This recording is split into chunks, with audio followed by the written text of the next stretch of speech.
Assalamualaikum warahmatullahi wabarakatuh. Oke, kembali lagi di keuangan publik. Kali ini materinya adalah social security. Dan ini pertemuan ke-9 ya. Kemarin pertemuan 8 insurance, dan ini pertemuan 9 social security di chapter 13 ya. Jangan lupa buat share videonya. Dan jangan lupa juga buat ingetin ya, kalau misalnya ada yang salah tuh komentar aja di bawah. Nanti biar sama-sama betulin gitu loh. Oke, bicara mengenai social security. Nah, ini tuh jaminan sosial ya buat mereka yang berusia lanjut. Nah, untuk di Indonesia itu sendiri social security ini itu tuh masih terbilang cukup rendah lah untuk partisipannya gitu. Untuk peserta dari social security ini masih terbilang rendah untuk di Indonesia itu sendiri, karena pada kenyataannya di Indonesia itu sendiri masih banyak yang belum tercover oleh jaminan sosial ini gitu. Dan ya, ini menjadi tantangan tersendiri bagi pemerintah, bagaimana sih caranya untuk meningkatkan partisipasi dari jaminan sosial itu sendiri agar seluruh masyarakat yang ada di Indonesia itu bisa sejahtera gitulah ya, bisa tidak mengalami kesulitan ketika masa tuanya nanti khususnya. Oke, selanjutnya di sini pertama-tama apa sih social security itu? Nah, jadi Social Security ini tuh merupakan ini ya, a federal program that exists workers to provide income support to the elderly. Jadi untuk Social Security itu sendiri ini tuh merupakan program pemerintah ya yang memungut pajak dari pekerja atau kayak semacam memberikan dukungan pendapatan lah ya kepada mereka yang berusia lanjut. Nah, how is Social Security finance? Nah, jadi dari mana sih Social Security itu dibiayain? Nah, untuk di Amerika sendiri, di US itu sendiri itu tuh ada yang namanya ini FICA, Federal Insurance Contribution Act. Nah, jadi FICA ini apa sih? Itu jadi kayak semacam undang-undang ya, supaya setiap pekerja itu kayak semacam menyisihkan sebagian pendapatannya untuk mengikuti program yang namanya Social Security. Nah, jadi menyisihkan sebagian pendapatan itulah yang dikatakan dengan yang namanya, itulah ya kayak semacam kita kan untuk mendapat Social Security nanti ya, ketika tiba waktunya untuk menerima manfaat itu sendiri, benefitnya itu sendiri, itu kan nggak cuma-cuma, kita tuh harus bayar sejumlah uang, kita tuh harus iuran sejumlah uang ya. Nanti uangnya itu sendiri akan returnnya itu akan balik lagi ke kita gitu loh, ketika kita emang udah tepat waktunya untuk mendapatkan hal itu gitu loh. Jadi di sana tuh ada undang-undang nih, ada FICA, ada undang-undang gitu, kayak semacam undang-undang gitu, supaya tiap pekerja itu menyisihkan sebagian dari pendapatannya untuk program Social Security. Nah, selanjutnya ini who is eligible to receive Social Security. Nah, ini tuh jadi supaya dapat program ini tuh gimana sih gitu caranya. Nah, yang pertama itu a person must have worked and paid this payroll for 40 quarters or 10 years ya. Jadi person itu ya, orang itu harus kerja dan membayar payroll tax ya.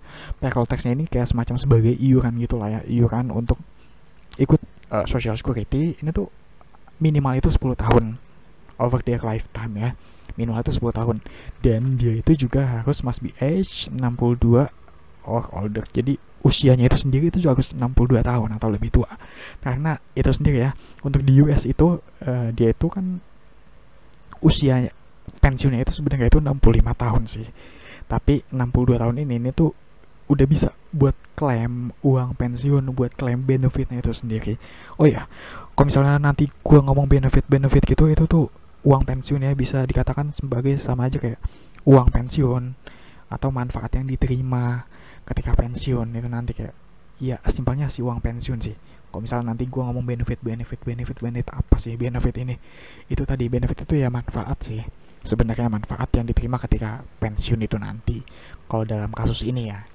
Oke, jadi gitu ya. Nah, ini lagi ada benefit lagi.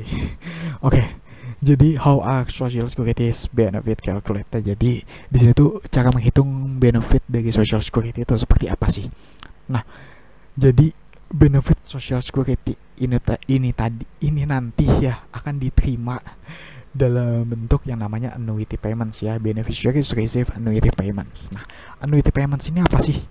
Ya, di manajemen keuangan kita udah belajar juga kan anuitas kan. Nah, itu dia. Tapi kalau di manajemen keuangan itu kayaknya anuitas itu entah ya dalam hal ini atau enggak, gue juga lupa sih. Nah, jadi untuk yang namanya annuity payment ini tuh jadi nanti setelah pensiun itu mereka itu dapat pendapatan per bulannya sampai kapan? Until di receipt death, sampai penerimanya itu mati, meninggal lah ya, jangan mati lah, udah kayak hewan aja. Nah, payment size-nya ini ya depend on the recipient average earnings. Nah, jadi untuk payment size-nya itu sendiri ya, nilai pembayarannya itu sendiri itu tergantung kepada pendapatan mereka selama mereka kerja gitu loh, sebelum mereka pensiun ya. Jadi kan untuk mendapatkan uang pensiun lah ya, bisa dibilang untuk mendapatkan benefitnya dari Social Security ini, itu kan nggak cuma-cuma dong ya, masa cuma-cuma sih. Nah, jadi ini tuh harus ada ada iuran gitu, iuran tiap bulan, tiap tahun gitu lah ya, ibaratnya. Ini ada iuran secara berkala gitu ya, nanti akan dipotong dari gaji mungkin, atau kita bayar sendiri gitu ya kan. Nah, itu tuh bergantung kepada pendapatannya dia itu sendiri gitu loh. Nah, di sini apa? Semakin besar pendapatan, maka makin besar juga uang pensiun yang mereka terima.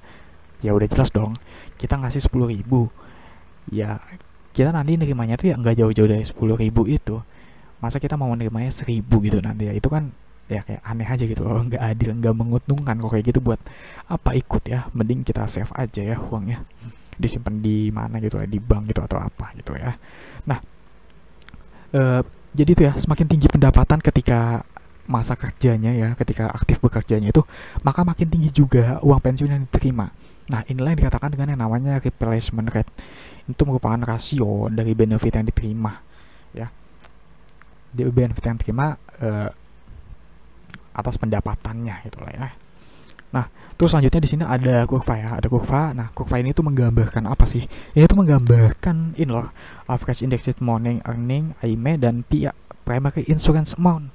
Nah, jadi ini tuh menggambarkan, kurva ini tuh menggambarkan benefit dari Social Security itu, bahwa Social Security itu berbanding lurus loh antara pendapatan dengan benefit yang diterima, antara pendapatan dengan uang pensiun yang diterima.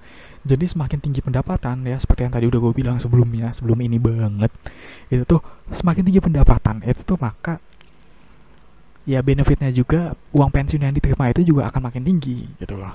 Jadi berbanding lurus ya, berbanding lurus ya, bisa lihat sendiri ini berbanding lurus nih. Ketika dia naik ya, ini kan naik kan average earningsnya.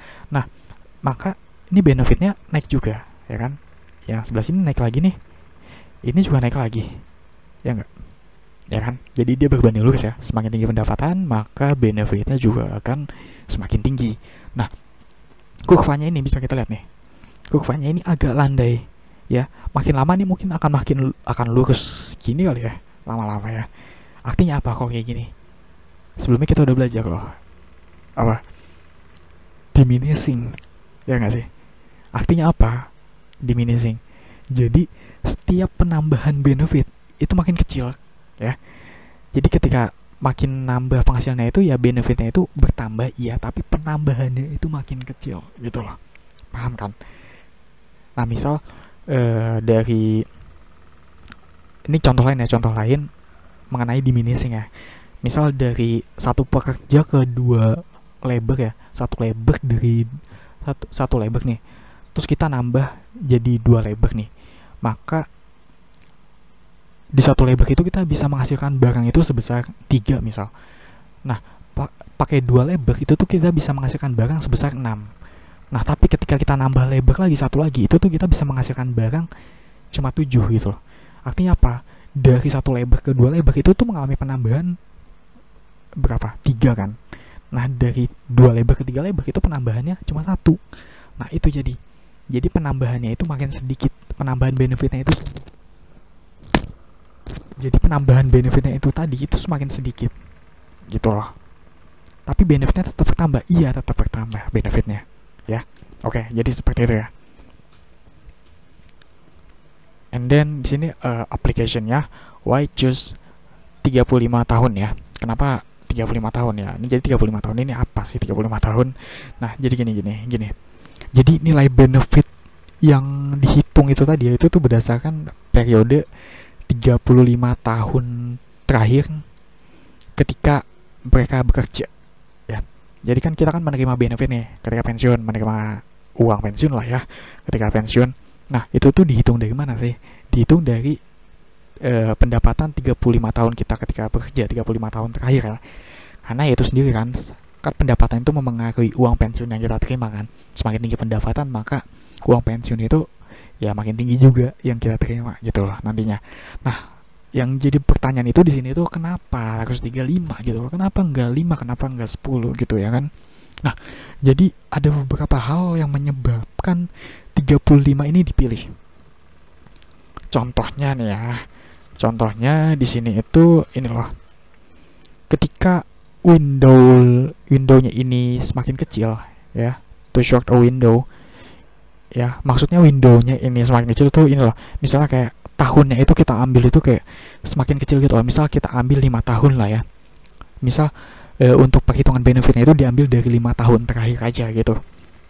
Nah, maka hal kayak gini-gini tuh ini akan menyebabkan abuse di sini ya. Atau abuse ini apa sih, kayak semacam penyimpangan gitu lah ya.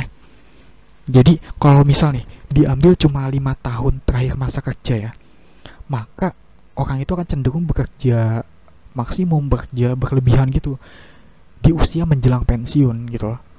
Anggaplah pensiun ini 65 tahun. Karena tadi dihitung dari 5 tahun terakhir dia bekerja, artinya di usia 60 tahun ini ya, orang tua nih di usia 60 tahun itu tuh bekerja mati-matian gitu loh, kayak bekerja itu overtime gitu. Maka apa yang terjadi? Itu tuh bisa menimbulkan kecelakaan kerja. Karena itu tadi ya, karena penyebabnya itu tadi.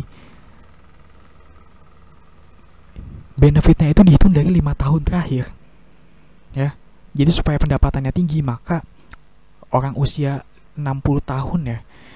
Kan tadi karena benefitnya itu dia usia pensiun 65 kan. Misal 65. Nah, karena diambil dari 5 tahun terakhir, berarti di usia 60 nih orang ini tuh udah bekerja gitu. Orang ini bekerja itu berlebihan, mati-matian supaya pendapatannya itu tinggi. Karena pendapatan itu memengaruhi benefit yang diterima ketika pensiun. Semakin tinggi pendapatan, maka semakin tinggi juga benefitnya. Nah, maka ketika kondisinya seperti itu kan orang tua kan ya, udah tua terus bekerjanya kayak overtime gitu, maka itu bisa banget menyebabkan kecelakaan kerja yang dimana nanti kecelakaan kerjanya itu bisa berdampak juga buat orang lainnya gitu loh, bukan cuma buat dia aja, atau malah untuk satu perusahaan itu juga gitu loh. Jadi terlalu berbahaya lah untuk misalnya, kenapa diambilnya 35 tahun, jadi terlalu berbahaya kalau misalnya dipersempit lagi kalau misalnya kayak 5 tahun atau 10 tahun terakhir gitu. Nah, ini contohnya salah satunya ini loh. Bus driver working 25 hours shifts to maximize pension payment. Nah, ini contohnya itu supir bis nih di sini ya. Nah, ini supir bis bekerja 25 jam gitu ya untuk memaksimalkan pendapatannya. Ketika memang itu terjadi ya, dipersempit ya. Untuk basis perhitungan benefitnya itu diperkecil lagi jadi 5 tahun terakhir gitu. Itu ya ini contohnya dari bus driver. Misal kayak orang usia 60 tahun ya, tadi kan pensiun 65 kan karena kita ambil 5 tahun lebih cepat. Karena apa ya, karena dihitung dari 5 tahun lebih cepat, bukan diambil, karena dihitung dari 5 tahun lebih cepat, maka yaitu tadi usia 60 tahun lah berarti kan. Itu tuh supir bis usia 60 tahun itu kan matanya udah ya, kesehatannya juga udah berkurang, daya apa ya, kayak semacam daya tahan tubuhnya juga udah mulai berkurang, kayak ya akan ada banyak gangguan-gangguan lah, yang dimana nanti ketika nyupir bis ya mungkin itu tadi bisa kecelakaan, sehingga bukan dia aja kan yang mengalami kerugian, tapi ya penumpangnya juga gitu loh, jadi terlalu berbahaya. Nah, terus yang selanjutnya ini Brazilian public employees receiving promotion right before retirement. Nah, jadi di Brazil ini menjelang pensiun itu banyak banget pejabat yang diberikan promosi, dinaikin pangkatnya gitu lah ya, promosi itu supaya pendapatan mereka tinggi. Nah, ini kan juga nggak boleh kan, jadi kenaikan pangkat atau promosi itu kan harus melalui jalur-jalur yang resmi gitu loh. Kalau misalnya diangkat untuk mendapatkan pendapatan yang tinggi, karena itu tadi ya, karena basis perhitungannya itu dipersempit lagi, dikecil lagi dari 5 tahun terakhir, itu nanti akan menyebabkan hal-hal kayak gini, yang hal-hal yang sebenarnya itu kayak penyimpangan gitu loh, yang sebenarnya nggak boleh lah ya dilakuin ya. Oke, selanjutnya nanti kita akan bahas di next part ya. Jangan lupa minum dulu ya. Aus cuy. Oke, wassalamualaikum warahmatullahi wabarakatuh.